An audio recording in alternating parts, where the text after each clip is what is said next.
Os fundos imobiliários de papel vão voltar a pagar bons dividendos? Agora é a hora ou não de comprar fundos de papel? É isso que você vai descobrir nesse vídeo. Bom, para quem não me conhece, eu me chamo Rudinei e criei este canal com a intenção de te ajudar a alcançar a independência financeira através dos investimentos. Se você é novo por aqui, já aproveita e se inscreve e também ative o sininho das notificações para você não perder nenhum vídeo novo aqui do canal. E se você gostar desse vídeo, já deixa o seu like para ajudar o canal a continuar crescendo, beleza? Bom, então vamos lá começar o conteúdo de hoje. A gente tem que entender primeiro por que os dividendos dos fundos de papel caíram nesses últimos meses. Se você investe em fundos de papel ou se você acompanha, você viu que os dividendos caíram muito nesses últimos meses. Bom, para isso a gente tem que entender como funciona um fundo de papel. Primeiro, que eles investem em títulos de dívida do setor imobiliário, chamados CRI. E também são indexados, esses títulos de dívidas são indexados a algum tipo de índice de inflação. Geralmente, IPCA ou CDI, são os mais comuns da gente ver aí nos fundos. Também tem o IGPM. Aí tivemos 3 meses seguidos de deflação, ou seja, 3 meses seguidos que o IPCA veio negativo. Isso acabou prejudicando muito os fundos de papel, que acabaram diminuindo os seus dividendos. E para deixar mais claro, eu trouxe aqui alguns exemplos de fundos imobiliários que sofreram por conta dessa deflação que a gente teve no mês de julho, agosto e também no mês de setembro. Começando aqui pelo Canip 11, que eu acho que é um dos fundos que mais sofreu com essa deflação. A gente consegue ver aqui no gráfico, eu marquei com uma flecha vermelha, que o fundo diminuiu aí em torno de 80% os seus dividendos, desde que começou a deflação aqui no nosso país. Se a gente olhar esse gráfico, a gente consegue entender o porquê que houve essa grande queda nos dividendos. 95% dos contratos deste fundo são indexados ao IPCA, 4,3% a Selic e 0,07% ao IGPM. Então aqui, como a maior parte dos contratos são indexados ao IPCA, o IPCA veio negativo, o fundo acabou sofrendo muito e pagando ali perto de 80% a menos dividendos para os seus cotistas. Mas tem outros fundos aqui, eu vou te mostrar fundos aqui que sofreram um pouco menos. Por exemplo, o CVBI, que é um fundo que eu tenho na minha carteira, ele também sofreu aqui, claro, com a queda dos dividendos, por conta do IPCA, mas dá para reparar que não foi na mesma proporção do Canip 11. E se a gente olhar aqui nesse gráfico, a gente já tem aqui uma diferença para o Canip, do CVBI. Aqui apenas 84% dos contratos são indexados ao IPCA e temos 16% dos contratos indexados ao CDI. Lembra que lá no Canip eram 95% dos contratos indexados ao IPCA. Então aqui a gente tem menos IPCA e mais CDI. Isso fez com que os dividendos não caíssem na mesma proporção, não naquela queda tão grande que teve ali no Canip. Aqui eu trouxe também outro exemplo, que é o VGHF11.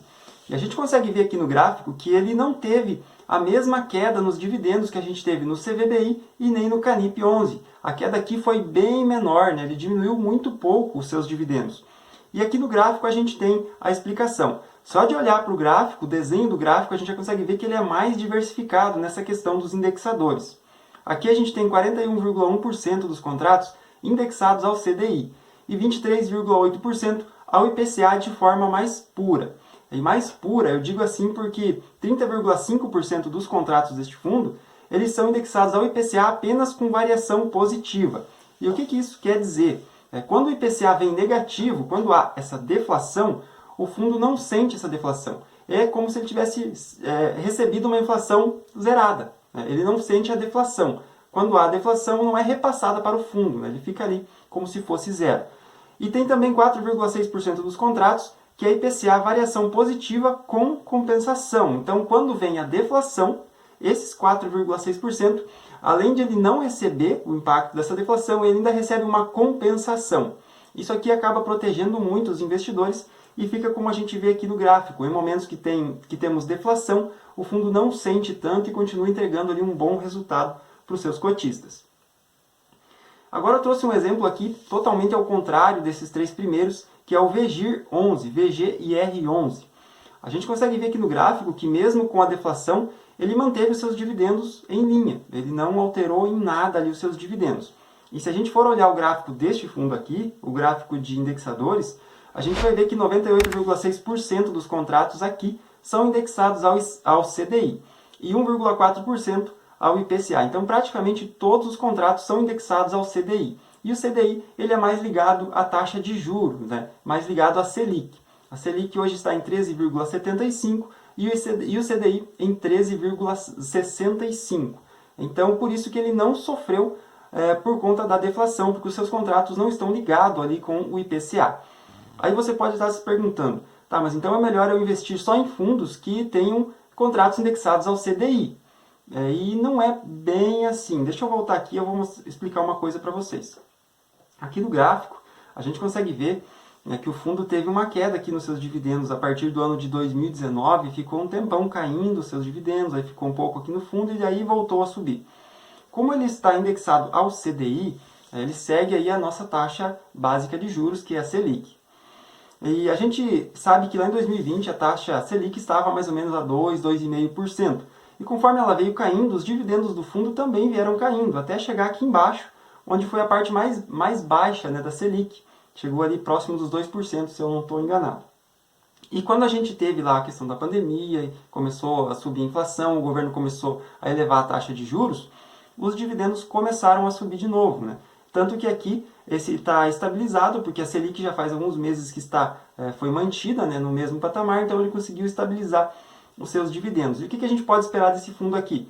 No futuro, quando a taxa Selic voltar a cair, teremos de novo essa curva aqui, né? Ele vai voltar a cair de novo, aí quando a Selic subir, ele vai voltar a subir de novo. Então ele segue basicamente a taxa Selic. O bom para o investidor é a gente ter os dois mundos, né? Tanto o IPCA quanto o CDI. Eu trouxe um fundo aqui para dar um exemplo para vocês de um fundo que não sofreu nem com a deflação e também não sofreu com a queda da Selic, e provavelmente não vai sofrer aí caso a Selic venha a cair de novo. A gente já tem projeções falando aí na queda da Selic para os próximos meses. Então vou mostrar aqui para vocês. Eu peguei o MXRF11. Existem outros fundos nesse formato aqui, mas eu peguei o MXRF11 só porque ele é um fundo mais conhecido. Provavelmente você já deva conhecer. E eu marquei aqui, destaquei aqui num quadro, os últimos meses aí dos dividendos do fundo. A gente notou antes que os fundos que eu mostrei ali, que tiveram queda nos seus dividendos, a gente tinha a flechinha para baixo. E aqui a gente não teve isso. O fundo subiu um pouco, os dividendos, aí caiu, subiu de novo, mas andou praticamente ali na mesma coisa. Se a gente for traçar uma linha aqui, ela vai sair uma linha reta. E olhando aqui para o gráfico, a gente tem a explicação, né, dessa linha reta ali nos dividendos. 33% dos contratos são indexados ao CDI, 50% ao IPCA e 15% ao IGPM. Então isso aqui seria o mundo ideal aqui para os investidores de fundos de papel, né? Uma boa diversificação dos indexadores para não ter aquela oscilação, né, nos dividendos. Ele vai pagar um dividendo mais em linha. Voltando aqui no gráfico, a gente consegue ver que aqui em 2020, né, a gente viu ali que o VGIR teve aquela queda nos seus dividendos, o MXRF11 continuou pagando normal aqui. E depois ele voltou a subir aqui, né, porque o IPCA também subiu e a taxa Selic também subiu, ele se beneficiou um pouco aqui. Mas quando tem essas quedas, a gente quase não sente nesse tipo de fundo aqui, por conta da diversificação dos indexadores.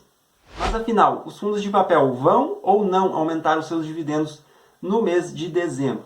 Vou mostrar uma tabela aqui com um gráfico para vocês que representa a variação mensal do IPCA de janeiro até outubro de 2022. Aqui em julho, agosto e setembro, como eu disse, a gente teve a deflação, mas aqui no mês de outubro, né, saiu os dados aí da inflação, a gente teve um IPCA positivo em 0,59.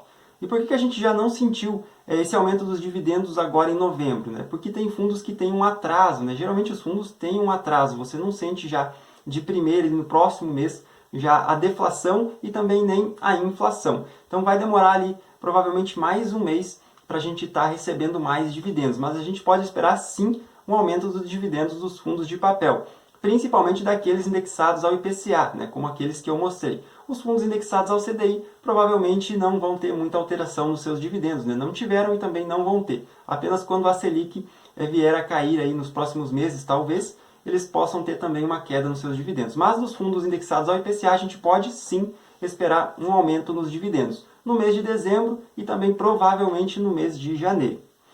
E respondendo a outra pergunta, né, se agora é ou não a hora de investir em fundos de papel? E a resposta é sim, só que sim é hora de investir em fundos de papel e sim também é hora de investir em fundos de tijolo. Na verdade, é hora da gente comprar, seguir a nossa estratégia e comprar fundos de papel e também fundos de tijolo. A diversificação, como aqui nos indexadores, para o investidor de fundos imobiliários é muito importante. Ela te protege aí dessas quedas e oscilações aí do mercado, né? Tanto nos dividendos como também nas cotações. Então, sim, é hora de comprar fundos de papel e sim, também é hora de comprar fundos de tijolo e diversificar o máximo possível a nossa carteira de investimento. Se você gostou do vídeo, já deixa o seu joinha, deixa o like aqui para ajudar o canal a continuar crescendo, beleza? Dúvidas e perguntas podem deixar nos comentários que eu vou estar respondendo vocês. Muito obrigado por ter assistido esse vídeo e até a próxima.